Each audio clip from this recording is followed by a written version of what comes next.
Selamat datang di Insight Bola ID.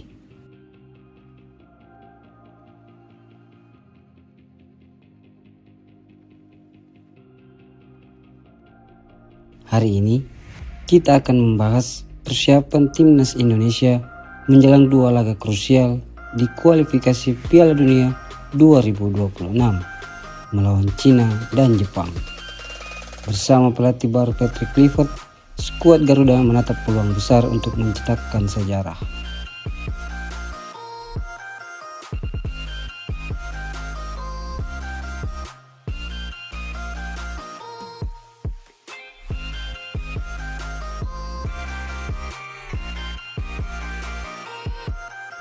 Timnas Indonesia memulai pemusatan latihan di Bali pada 26 Mei 2025 dengan 32 pemain yang dipanggil oleh Patrick Kluivert. Latihan ini menjadi persiapan menghadapi dua pertandingan penting melawan Cina dan Jepang. Secara mental, mereka fantastik. Semua pemain ingin bermain dan memberi kontribusi nyata untuk tim. Kami akan lanjutkan latihan. Ini menjadi kali pertama kami berkumpul di sini.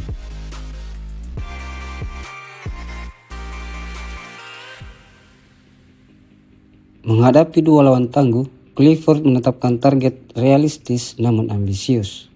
Pastinya 3 poin, walau kami juga mau 6 poin. Tapi semua tahu lawan dua negara itu tidak mudah, ungkap Kluivert. Kluivert menekankan pentingnya fokus pada kekuatan tim sendiri dan tidak meremehkan lawan. Cina yang akan dihadapi pada 5 Juni 2025 di Stadion Utama Gelora Bung Karno, Jakarta, tengah melakukan persiapan serius dengan pemusatan latihan. Sementara itu, Jepang telah memastikan satu tempat di Piala Dunia 2026, namun timnas Indonesia tetap harus waspada menghadapi kekuatan mereka.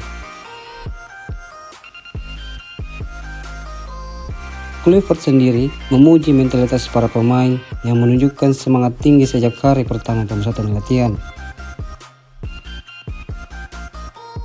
Secara mental fantastik, semua pemain ingin bermain.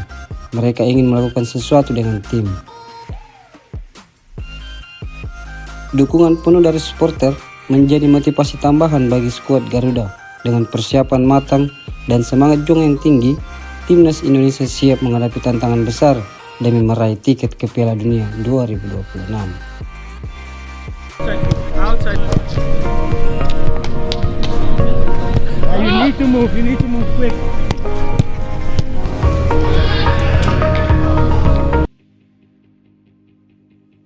Membahas big match yang ditunggu-tunggu. Final Liga Champions 2025, pertemuan dua kekuatan besar. Paris Saint-Germain berhadapan dengan Inter Milan.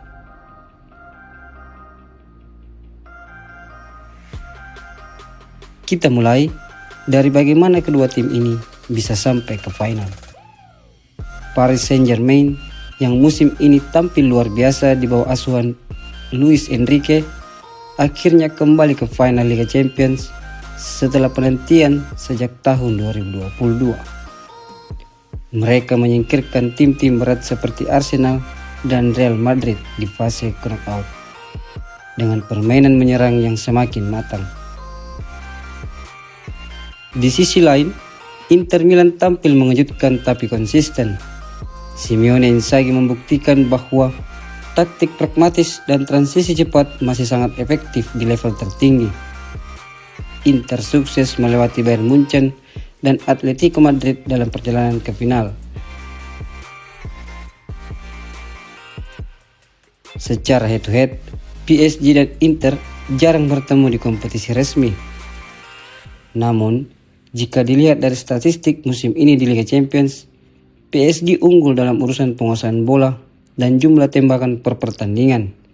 Sementara Inter lebih unggul dalam kedisiplinan bertahan dan konversi peluang.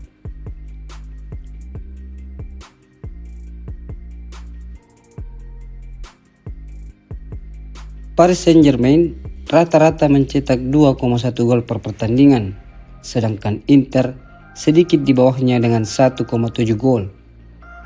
Tetapi Inter memiliki rekor pertahanan terbaik musim ini dengan hanya kebobolan 5 gol dari 12 laga.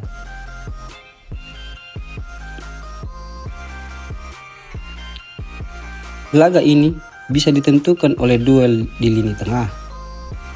Zaire Emery yang energik, sementara Inter mengandalkan Barella dan Hakan Calhanoglu. Peran pivot di sini sangat vital. Di depan, PSG akan mengandalkan Ousmane Dembele. Di musim ini tampil begitu terengginas bersama Paris Saint-Germain. Sementara di Inter, Lautaro Martinez dan Marcus Thuram masih menjadi tumpuan serangan yang sangat efektif dengan skema 3-5-2. Pertarungan juga menarik di sisi pelatih. Luis Enrique dengan gaya possession dan high press-nya akan berhadapan dengan Simone Inzaghi yang tenang, solid, dan pintar membaca momentum.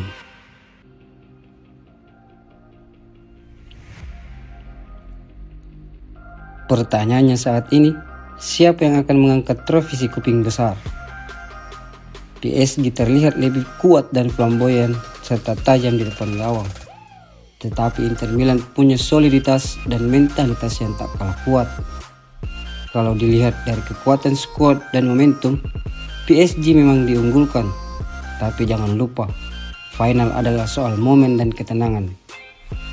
Prediksi kami, PSG akan unggul 2-1 saat berhadapan dengan Inter Milan.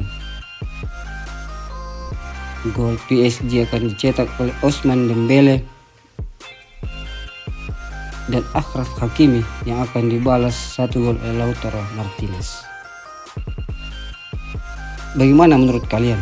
Apakah Ousmane Dembele akan mengakhiri era PSG dengan trofi Liga Champions, atau justru Inter Milan yang akan mengulang kejayaan tahun 2010?